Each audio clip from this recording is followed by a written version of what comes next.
اور نماز کے مسائل میں تفصیل سے لکھ کے ایک صاحب نے مسئلہ دریافت فرمایا ہے کہ وتر کی نماز میں تیسری رکعت میں بجائے اس کے کہ وہ دعائے قنوت پڑھتے، انہوں نے تکبیر کہی اللہ اکبر اور رکوع میں چلے گئے۔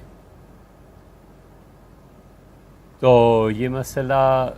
کچھ تفصیل طلب ہے اور اس مسئلے کو غور سے سننا چاہیے اور اس کی صورتیں ذہن میں رکھنی چاہیے کہ وتر کی نماز ہمارے نزدیک واجب ہے، اسی پہ فتویٰ دیا گیا ہے۔ تو سب سے پہلی بات تو یہ ہے کہ دعائے قنوت پڑھنے کی بجائے رکوع میں چلا گیا تو اسے چاہیے کہ اب اپنی نماز پوری کرے، یعنی رکوع سے کھڑا ہو اور پھر سجدہ کرے اور پھر تشہد میں آخر پہ جب بیٹھے گا تو سمپلی جیسے عبدہ و رسولہ تک پڑھ کے ایک طرف سلام پھیر کے اور 2 سجدے کر لیتے ہیں، سجدہ سہو کے یہ کر لے، اس کی وتر کی نماز ہو گئی۔ دوسری صورت آپ نے یہ فرمائی ہے کہ رکوع میں چلا گیا اور تسبیح نہیں پڑھی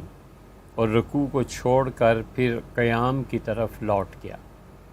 تو دیکھیے تسبیح کا پڑھنا نہ پڑھنا برابر ہے۔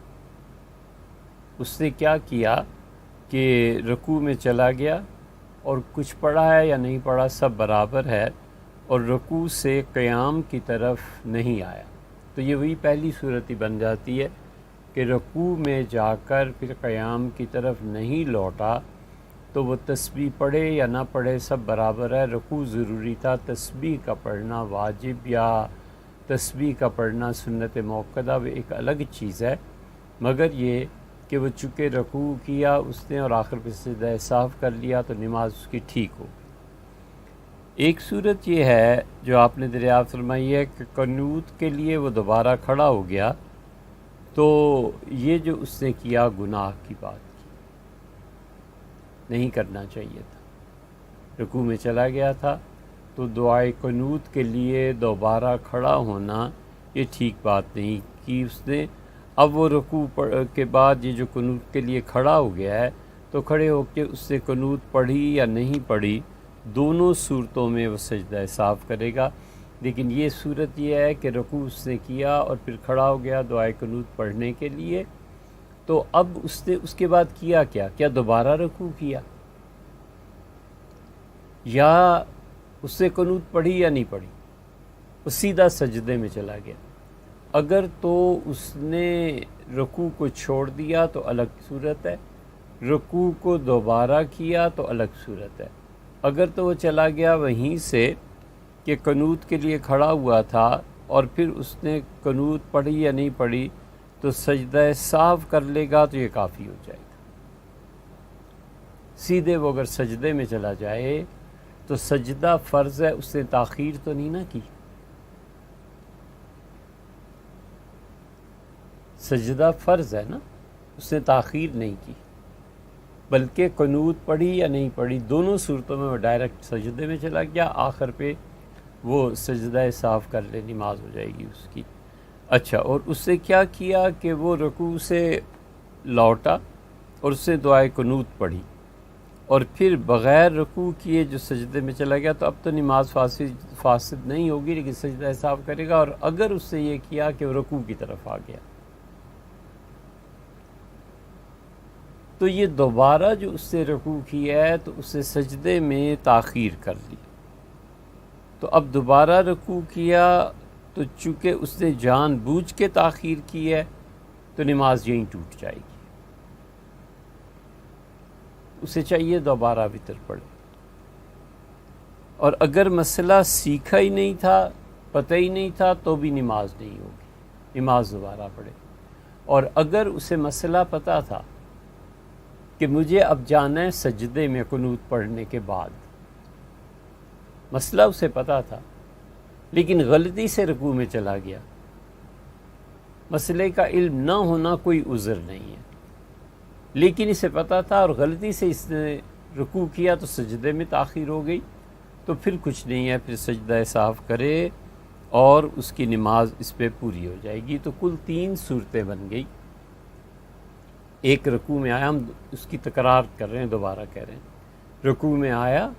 اور پھر رکوع کے بعد وہ اٹھا اور اس پہ معمول نماز پڑھ لی، اس کے ذہن میں آیا کہ میں نے قنوت چھوڑ دی، سجدہ سہو کر دی۔ دوسری صورت یہ بن گئی کہ اس نے رکوع سے قیام کی طرف رکوع میں پہنچا تو خیال آیا کہ میں نے تو دعائے قنوت پڑھی نہیں، اب وہ کھڑا ہو گیا۔ کھڑا ہونے کے بعد اگر اس نے دوبارہ رکوع نہیں کیا، سجدہ کیا اور قنوت کھڑے ہو کے پڑھی یا نہیں پڑھی، دونوں صورتیں برابر ہو گئی۔ اس نے سجدہ کیا اور سجدے کے بعد اس نے تحیات للہ پڑھ کے اور سجدہ سہو کر لیا، معمول کے مطابق نماز ہو گئی۔ تیسری صورت اب رہ جاتی ہے کہ پہلے رکوع اس نے، اب رکوع میں یاد آیا کہ دعائے قنوت پڑھنی، کھڑا ہوا، دعائے قنوت پڑھی یا نہیں پڑھی۔ یہ جو دوبارہ رکوع کر رہا ہے نا، بات اس پہ ہے، کیوں کر رہا ہے؟ اگر دوبارہ رکوع کرے گا نماز ٹوٹ جائے گی، کیونکہ سجدہ فرض تھا اور اس نے جان بوجھ کے تاخیر کی، اسے پتہ ہی نہیں تھا مسئلہ، تو نہیں پتہ تھا تو بھئی جہالت کوئی عذر نہیں ہے۔ نماز، عقیدہ، ضروریات دین، اس کے بنیادی مسائل کا سیکھنا ہر مسلمان کے لیے ضروری ہے۔ اس لیے ہمارے کسی بھی نصاب تعلیم میں، کسی اسکول،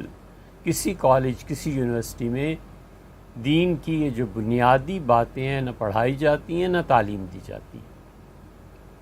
اس لیے نہ انہیں اپنے عقیدے کی خبر ہے مسلمان، کہتے اپنے آپ کو یہی ہیں، 5 منٹ کوئی بیٹھ جائے نا لے کے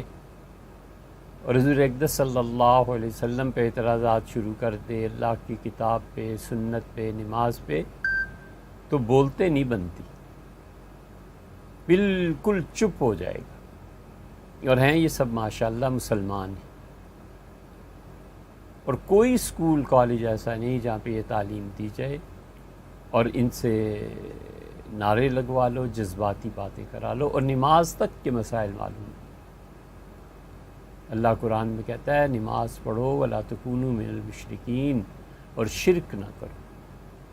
نماز نہ پڑھنے سے کیا شرک ہوتا ہے؟ نفس کہتا ہے نماز نہ پڑھو، اللہ کہتا ہے پڑھو، تو یہ اپنے نفس کو اللہ کے سامنے شریک ہی تو کر رہا ہے، اسی کی تو مان رہا ہے۔ اسی لیے امام احمد بن حنبل رحمۃ اللہ علیہ وغیرہ کہتے ہیں کہ نماز جان بوجھ کر چھوڑ دے گا تو مرتد ہو جائے گا، نکاح ٹوٹ جائے گا، اور وہ کہتے ہیں واجب القتل ہے، ضروری ہے کہ اس کو مار دیا جائے۔ یہ اتنی بڑی چیز ہے جو اللہ کہتا ہے کہ اقیموا الصلاۃ ولا تکونوا من المشرکین، اور لوگوں نماز پڑھو اور شرک نہ کرو۔ شرک کرتا ہے نا، ہم تو اس پہ فتویٰ نہیں دیتے، لیکن اپنے نفس کو اللہ کا شریک بناتا ہے نا۔ اللہ کہتا ہے اٹھو فجر، نماز پڑھو جا کے مسجد میں، نفس کہتا ہے ابھی اور سو جاؤ، تو یہ نفس کی مان لی، اللہ کا شریک ہی تو بنا اور کیا کر رہا ہے۔ تو اس لیے ان ضروری مسائل کا پتہ ہونا چاہیے۔ سجدہ فرض تھا، رکوع سے کھڑا ہو گیا، اور اس نے قنوت پڑھی یا نہیں پڑھی، اب دیکھنا یہ اس نے کیا کہ یہ رکوع میں آ گیا، مسئلہ ہی نہیں معلوم تھا تو بھی نماز ٹوٹ گئی۔ مسئلہ معلوم تھا کہ مجھے اب سجدے میں جانا ہے، لیکن غلطی سے دوسرا رکوع اس نے کر لیا، تو اس پہ فقہا فرماتے ہیں کہ سجدہ سہو آخر پہ کر لے، کام چل جائے گا۔ تو یہ دعائے قنوت کو چھوڑ کر عام طور پر جو لوگ رکوع میں چلے جاتے ہیں، یہ ان کا کام کا مسئلہ ہے۔